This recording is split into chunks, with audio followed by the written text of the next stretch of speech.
Hey everybody, welcome to this week's podcast. I just want to give a shout out to everybody I saw at Brooklyn Games and Arcade, the new Brooklyn Video Games location last weekend. It was so much fun to have a meetup like that and to see so many old friends I haven't seen in a while, to meet so many awesome new people. I really miss doing stuff like that a lot, and I'm really looking forward to getting back into the swing of things. And that location is actually much closer for me to get to, so I'll be there even more than I was before. So what a very cool place. If you're around there, definitely check it out. Great game store. They're just starting to take in new trade-ins, so it's not as full as Brooklyn Video Games, but I'm sure it'll get there soon enough. And what an amazing start to the arcade downstairs. I'm sure that's going to be home to lots of crazy and amazing tournaments in the future. So thanks to everybody that showed up to that, and I'll definitely be there a lot. But anyway, let's jump into the news. Last week, I talked about making sure you use properly built SCART cables when connecting the RGB output of a Mister to SCART equipment. And after posting that, a few people messaged me and was wondering if it was the same with the Analogue DAC and the NT Mini.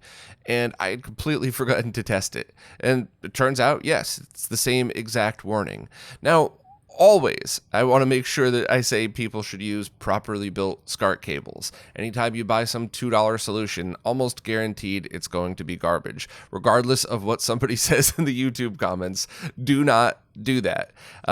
So the basic advice stands, but I wanted to also provide information as to why. Because myself as a nerd and my fellow nerds, we'll take good advice, but knowing why we're taking the advice is super important. So I also created a post that says, beware of Analogue DAC SCART cables. And yes, it's a little clickbaity, and yes, it's a little scary news teasy, but it's also 100% accurate because exactly like with the Mister, you really should not use any kind of VGA to SCART pass-through cable. You should use the HT15 to SCART adapter or a cable that has the resistor on the sync line. And like I said last week, for my own personal use, I would prefer to use the HT15 to SCART because just by looking at it, okay, this is going to make this safe no matter what the VGA source is, within reason. Don't plug into a wall socket or something like that. But so that's my preference just because it's a visual cue. But if you already have a cable, I would double check it just because I'm a nerd with trust issues, but you should be fine, especially if it was purchased from a reputable reseller. But once again, I'll go through this quickly because I know I already talked about it last week.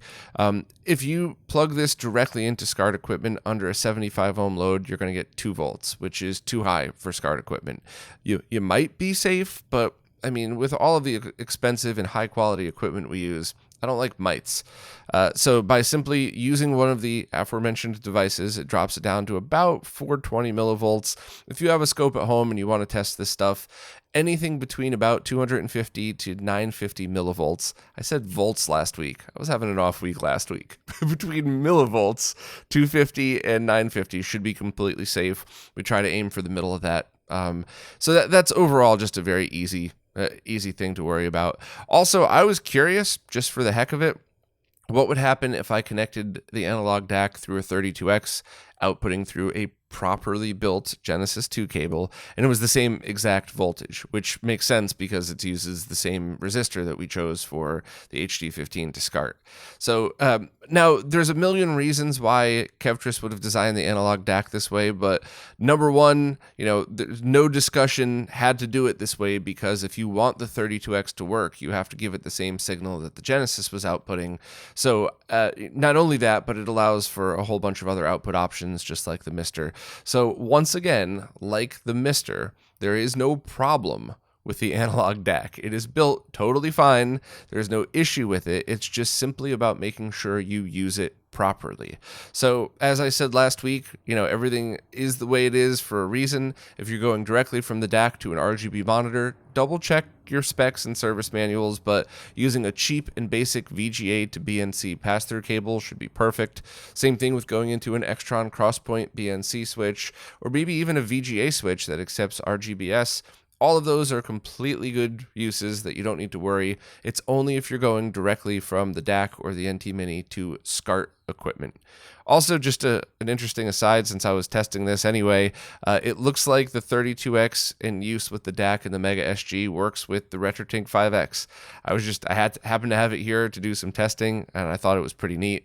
And a cool little bonus in the picture here, you could see the Analogue Mega SG, I always get the acronyms wrong, the Analogue Genesis, outputting the layer of the menu on the Genesis layer of video, and then the 32X drawing the bridge over that layer. So it's just a neat thing. I have a video, I have a script written, and I have a whole bunch ready for a whole video on 32X. I just haven't gotten to it yet for a couple of different reasons. So I'm really excited about that, because while the 32X is far from the most popular console, and it's not going to be a YouTube hit, I think people who enjoy the console or are curious about it would get a kick out of all of the stuff I'm going to show. So if you're interested in any of that, please check out the post. I'll have the 32X at some time between now and the end of the year properly. But overall, just, the general recommendation of make sure that you use properly built SCART cables on everything that you own stands regardless of the device, including Mr. Analogue or every normal console that you would regularly use it with. A few weeks ago, somebody had posted a link to a SCART cable made by the company Belkin that has a round cable sticking straight out the back of the connector. So it's not an angled SCART connector like pretty much every other SCART cable out there. And I thought this might be a good choice to match with the RetroRGB, since that connector points the SCART cable outward, and this one you could just wrap it around, like shown in the main title picture here. So I bought one, and I wanted to put it through its paces, and it performs okay. So I'll run through exactly what I did. I wanted an even test setup. So I took this cable through a generic receptacle to receptacle SCART coupler. It's probably not very well made, but that actually works for my benefit for these testing, this type of testing. And I ran that through an open source GAN converter, optimal timings with the Super Nintendo all set up. And I also ran the same test setup with the SCART coupler that we designed that is well routed, that performed really, really well in its tests. Pretty much performed as well as a shielded coax cable. And then I used a shielded coax sync-on composite video cable for the Super Nintendo. So this receptacle SCART coupler probably is going to introduce some noise, but that's okay, because now we could really make it a more fair comparison, and we could really see the difference between the best you could get, because the SCART coupler is essentially a 1.5-inch shielded SCART cable versus this. Running through the tests, it looks like it did add more interference to colors because of the composite video as sync. It wasn't so bad in blue, which is normally where I see the most interference with stuff like this. It was pretty bad with reds. If you click on either of these pictures in the post, you could see them full-sized. So right off the bat, you could tell that they're not properly shielded. And if you're using sync-on composite video cables, you're going to get interference. If you're using sync-on C-Sync or sync-on Luma, you probably won't get any video interference or very minimal video interference. But then on the audio side of things, that's where the hum started to come out, and that's another sign of improperly shielded cables. I did one of those YouTube Shorts things, which I got mixed feelings on. They're both annoying and a really fun and easy way to get a short 1-minute video out. So normally I wouldn't have done that because I don't want to kill the algorithm with a 1-minute video, but it's kind of perfect. And if you listen to this, even if you just hold your cell phone up to your ear, you don't even need speakers, you could hear the part where when it gets to the Konami logo that turns all white, you get a very loud hum compared to the SCART coupler, which isn't that loud. Now, yes, there's YouTube compression, there's MPEG compression when I recorded it. That's another reason why I didn't want to do MD Fourier comparisons, because now I'm also comparing the noise floor of everything else, including this junky other receptacle SCART coupler.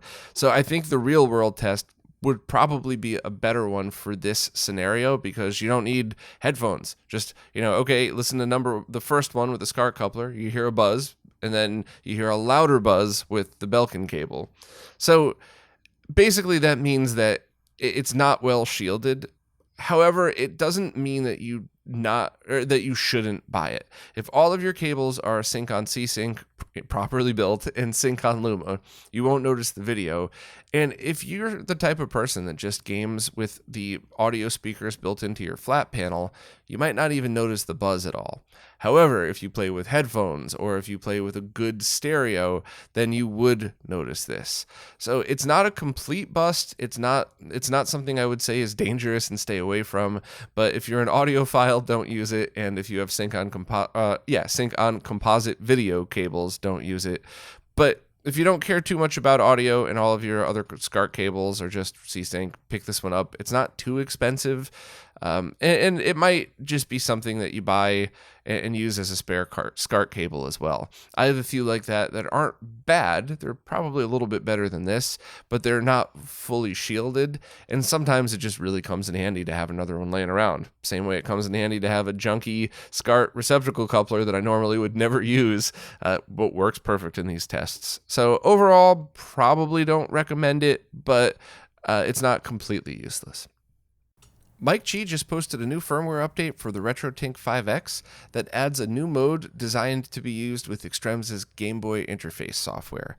And before I get into it, if you use the Game Boy Player hardware on the GameCube, you should definitely be using Game Boy interface, not the stock original Game Boy Player boot disc. It is better in every way, it's free, and if you don't already own the Game Boy Player boot disc, it's probably cheaper to find some way to boot Homebrew and use that than it is to buy one of the original discs.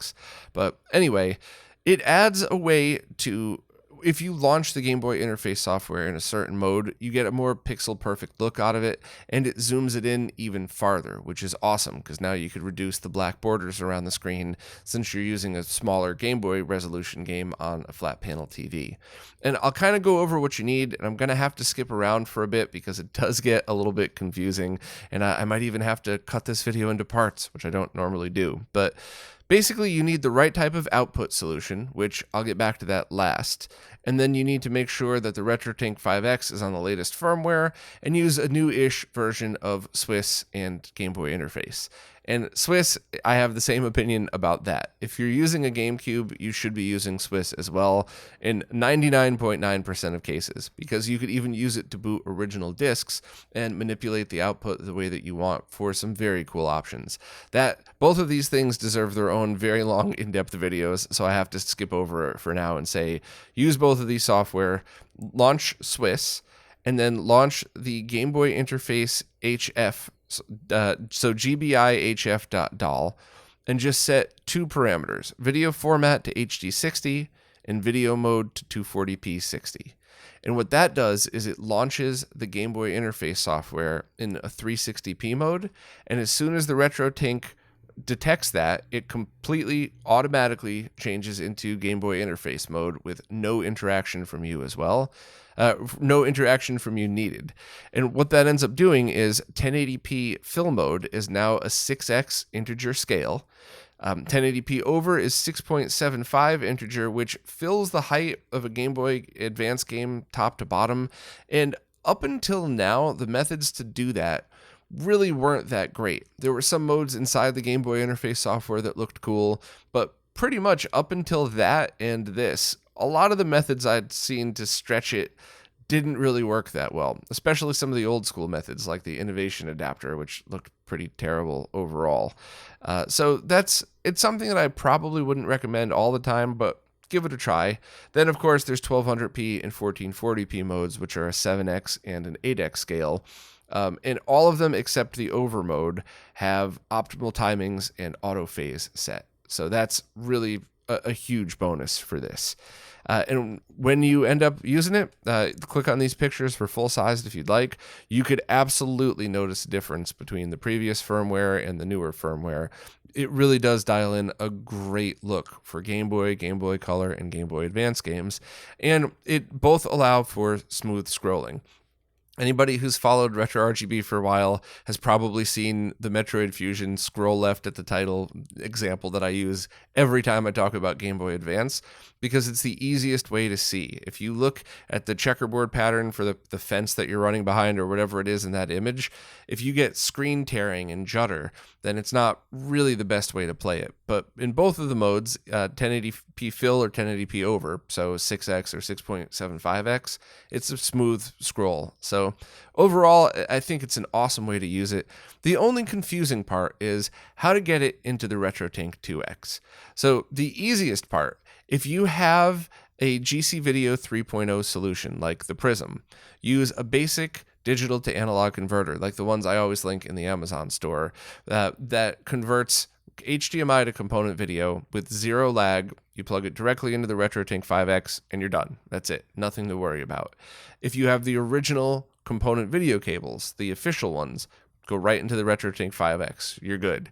If you have a PAL GameCube, not NTSC, and you use a standard well-built RGB SCART cable, that will work as well. The HD Retrovisions will not work, as well as any kind of RGB SCART cable that has a sync stripper in it. It messes with the timings and it won't work properly. So for PAL GameCubes, it's basically a basic RGB SCART cable or a digital out. For NTSC, it's the digital out port. S-Video and composite video cables won't work at all on any of these. The only other kind of gray area is GC Video 3.0 devices might or might not work depending on the firmware. Extrems is listed on the website. I think I listed it right here. You could check exactly which ones will and won't work. And the only ones that I think are a hard no are the Carby component cables. So I warned you at the beginning this was going to be kind of confusing. I guess I would just reference this post and definitely reference the links to the wiki, to everything, all the information that Extrems posted, and try to figure out exactly what the best combination for you is. But if you're already running the original component cables or a Prism through a converter, this is a great way to experience the software because you get really crisp scaling on it. Now, the whole purpose of doing it this way first is so Mike could automate everything. It detects the very specific 360p Game Boy interface signal and automatically switches into that mode. So there's no way to manually enable this for other stuff, but maybe Mike will add an advanced menu in the future for that stuff. Either way, he's pumping out firmware updates and features faster than anybody could ever reasonably ask for. So, any feature requests, be patient because he's very obviously working on it. So, just a giant thank you to everybody involved in all of this stuff. Thanks to Mike for these firmware updates. Thanks to Extrems for always working on Game Boy Interface and Swiss. And of course, everybody else that works on Swiss, GC Video, and all the awesome products around it. So basically, if you use the Game Boy Interface software and a RetroTink 5X, this is a pretty huge bonus. Limited Run Games announced a whole bunch of retro re-releases at this year's E3, and a few of them were pretty notable. The one that definitely stood out to me was the TurboGrafx CD version of Castlevania Rondo of Blood, which would make this the first official version of the game to be released for the TurboGrafx CD with an English translation and I believe a few other tweaks. So if you have a Turbo Duo or any kind of full briefcase setup, so you have a TurboGrafx and the CD attachment, and you wanted an official English language version of Rondo of Blood, this is a really cool way to pick one up. I'm very happy to see them do that, and while Limited Run Games certainly gets a lot of criticism, stuff like this should be applauded. It really brings something that a lot of people wanted in a way that people want it, so definitely kudos for that. Also, they're doing a physical re-release of Plumbers Don't Wear Ties, one of the most notoriously bad games ever, which I guess is fun.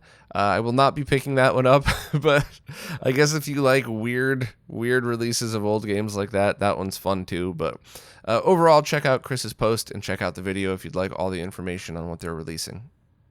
Yahel from Wrestling with Gaming just posted an awesome video about the making of Mario Kart, and it's in the typical Wrestling with Gaming style. It's an awesome mini documentary, and no spoilers at all. There are two things, though, that I want to say that are totally spoiler-free. First, even if you've never played a retro Mario Kart game, if you've only played the Switch version and you're just curious about its origins, this is an awesome video to watch. You don't need to just be a retro fan. And the only other thing that isn't spoilery is wait for Ian's little fake commercial at the end of that about the cart. I don't want to spoil it, but that I was legit laughing out loud. That was amazing. And now all I want to do is think up different scripts to write Ian to get him to talk to talk over. So you'll see what I mean. Watch the video all the way through to the end. So here's an experiment I did that isn't for everybody, but if you're in the same exact scenario I was, I would strongly recommend it. So I'll give the full rundown. Last year, I got one of Retro Game Restore's really cool PC Engine clear cases for my original core graphics. And my original console case was yellowed and total crap, but the controller still looked great. So I left the controller by itself, but now that kit comes with the controller and the console shell. So I had this very cool, clear Retro Game Restore controller shell laying around. And I kind of, every time I opened up my TurboGrafx box, I'd look in and go, wow, I really wish I could do something cool with this. And then when I was at Brooklyn Game and Arcade, or I always call it the wrong thing. I'm always going to call it other Brooklyn Video Games. I'll try. Sorry, Steve. I'll try my best. But when I was at Brooklyn Games and Arcade, I saw a Hyperkin controller hanging on the wall, brand new, that outputs TurboGrafx, but it also comes with a little controller adapter that allows you to convert that for PC Engine. So one controller for both. And that little controller adapter pigtail alone is a very handy thing to pick up. So I figured, let me buy the controller. If it stinks and if this doesn't work, at least I get that little adapter out of it. And if it does work, cool. So what I ended up doing was taking it all apart and trying to just swap the guts.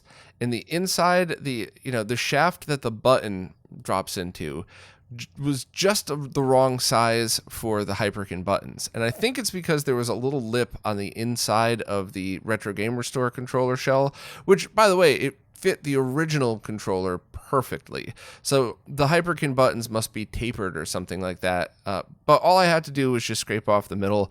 I put this picture in with a drill bit because it made me laugh, because I thought, well, what if I just have the perfect size drill bit? And I didn't. It would have ruined it if I tried to use the larger drill bit, and then the only other bits I had were too small. So I ended up using an X-Acto knife and scraping off that little bit of the lip, which was just enough. And then I did something which I was just so proud of my dumb self, and I took the metal grip part of the X-Acto knife that you torque down to keep the razor blade in.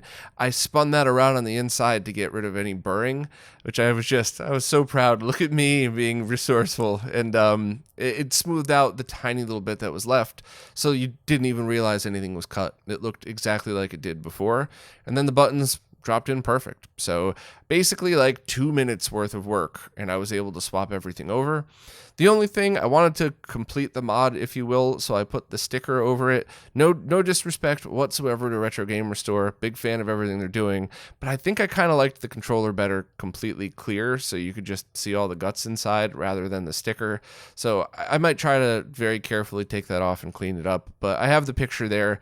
There's also other replacement overlays you can get if you're into that people have responded and said it looked pretty cool. So if you're into this stuff and you're wondering about that, definitely look into it. The only other thing I would say is if you're going to pick up one of these kits and you're in the same scenario I'm in, you don't need to swap out the controller shell and you have it laying around. Spending $26 on the Hyperkin controller is absolutely worth every penny. You get that adapter now. The Hyperkin controllers are all hit or miss. You could buy a handful of them and most will work fine and one might have weird issues. You got to just kind of understand that that's the way it is with Hyperkin stuff. But in this situation, I think it's absolutely perfect.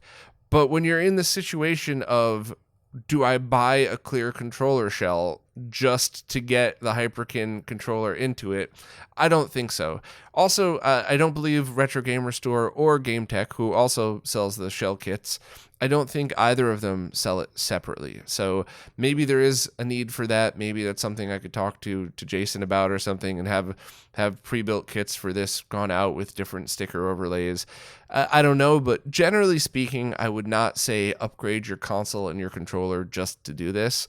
But if you are in the same situation as me, definitely $26 to use a clear case that you have and might not have used, and you also get a controller adapter. It's a total no-brainer. Definitely do it. That is the one downside I found to YouTube Shorts, though, because this was the perfect excuse for it. It was a fun 1-minute video that was more of a fit on social media than YouTube, and I enjoyed doing it. It only took like 3 hours start to finish as opposed to, days for the bigger production videos.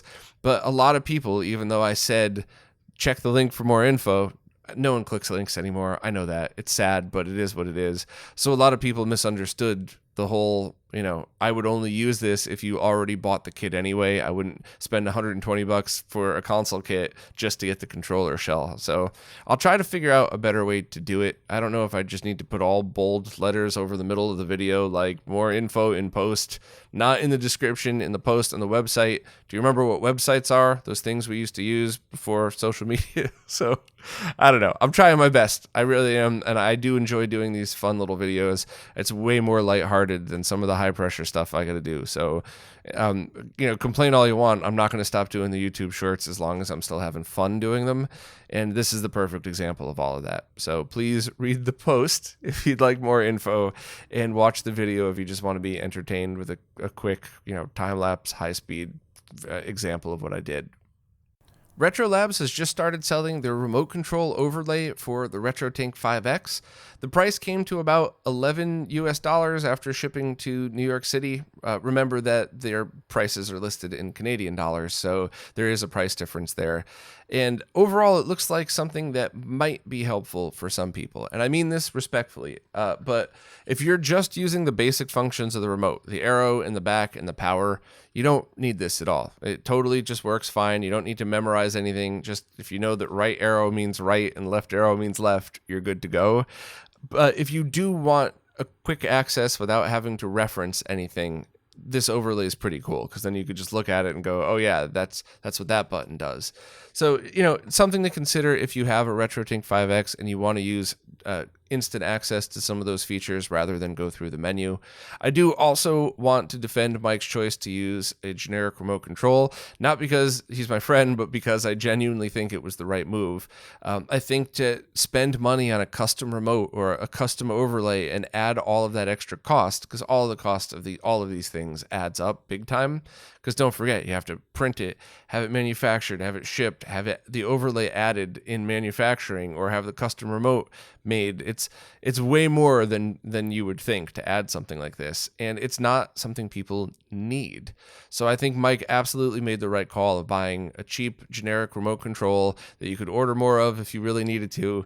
And I also think it's awesome that stuff like this and stuff like the vertical stand from RetroFrog, the wall mount case from Laser Bear, I think all of these things are awesome because they give you optional accessories that people may or may not need. So if you don't need them, you don't have to waste the money.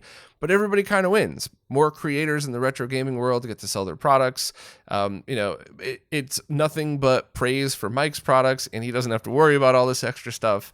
I just think stuff like this is an absolute awesome bonus, and I hope to see more people doing it. Let's see different color overlays. Let's see, I don't know, different plastic case swaps. I'm just making stuff up at this point, but whatever you got, keep it coming, because I really love all the accessories for all of these products.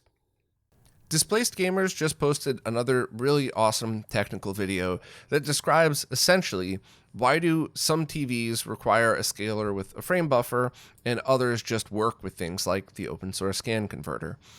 And the short version is because the way CRTs worked, all you really needed was the correct refresh rate, 15 kilohertz in the case of old games, TV shows, and stuff like that, and the proper sync information to make sure that everything appears on screen where and when it's supposed to. I'm definitely oversimplifying. The video does a way better job explaining, but that on CRTs is fairly easy because they were designed to take a wide variety of signals, and it didn't really matter because of the way they inherently work. Whereas all digital devices have to adhere to TV standards. So if you have something like certain Atari 2600 games or Super Nintendo, something people with the OSSC might have noticed depending on certain modes, it freaks out digital devices like capture cards, TVs, and sometimes scalers and stuff like that. So essentially, that's why you could do things like run the RetroRGB in frame lock mode on some TVs, but you need triple buffer on others. Same reason why the OSSC isn't compatible with every TV, but the FrameMeister is.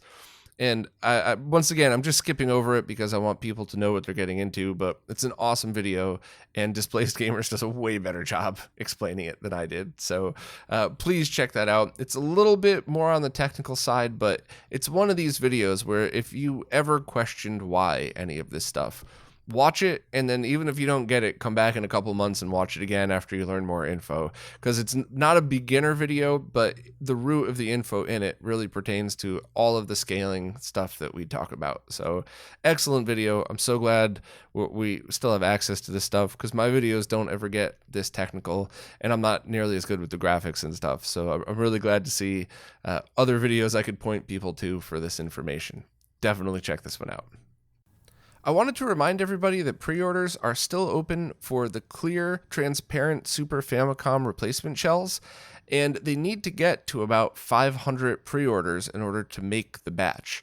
So if you are on the fence about buying one, or if you're a store that planned on carrying them, please, now is the time to step up to the plate, because if they can't reach the 500 order mark, then they can't place the order. The good news is we would all get our money back if that's the case, but I would love to see these made, because in many ways it's more important than the Super Nintendo shells, not because they're cooler or anything like that, but just for durability. Because while I've seen a ton of older Super Nintendo shells get all yellowed, the Super Famicoms over the years that I've seen don't just yellow, they start to crack apart. Some are still in really amazing condition, but even the one that I purchased just to test this case out on is broken in like 6 different places. And I don't know why they get more brittle, but or maybe it's not true, and maybe it's just my personal experience. But from what I've seen, the Super Famicom cases tend to crack more than Super Nintendo. So we really need these high quality, clear, transparent cases to be made, because even people that have decent condition cases that want to buy this could still sell those original cases to people that have cracked and broken ones. So everybody would kind of win with this. So please, if you're on the fence about doing this, definitely step up. Well, that's it for this week. As you probably noticed, I spent a lot of time doing written stuff this week, so written reviews, write-ups, and I know that's kind of a back and forth these days about what kind of content people are looking for, because I know the majority of people don't want to read anything anymore, but I do very much still enjoy doing written reviews, and I do think that in some cases they're better than videos, because if you need to reference a certain spot or a certain picture or a measurement or something like that, on the nerd side of things, I do kind of prefer them sometimes. But what I really want to do is a happy medium of the stuff that makes me happy, what all of you want, and of course whatever rules from the algorithm we have to follow so that people could actually see it and it doesn't just get buried in other content. So I'm always all ears for what people have to say about this stuff. Maybe the right answer, if I want to still do a written review, is to do the written and then just read it all out loud into a microphone with still shots over it and load that up on YouTube as well. I don't know. I still am just kind of firing in the dark here, trying to figure out what's the best. So any suggestions, I'm all ears. I take all of them to heart, but that doesn't necessarily mean I do what everybody suggests. I mean that respectfully, but I do appreciate all of the different opinions and feedbacks. So anything you got about how I release the content, what I do with it, I'm certainly all ears, because in a perfect world, what I would love to do is every week do the 2 podcasts, a high production video, maybe even an interview, and then a whole bunch of written reviews as well. But that's double what I'm already doing, and I don't think I could do any more or my head would explode. So I got to kind of pick and choose what I could do each week, and I just don't know the best way to go about doing it. So I'm all ears. But anyway, as usual, thank you so much to everybody that watches, listens, plays nicely in the comments, and especially thank you to anybody who supports in any way possible, because it's you who's keeping all of this stuff alive. So thank you all so much, and I'll see you next week.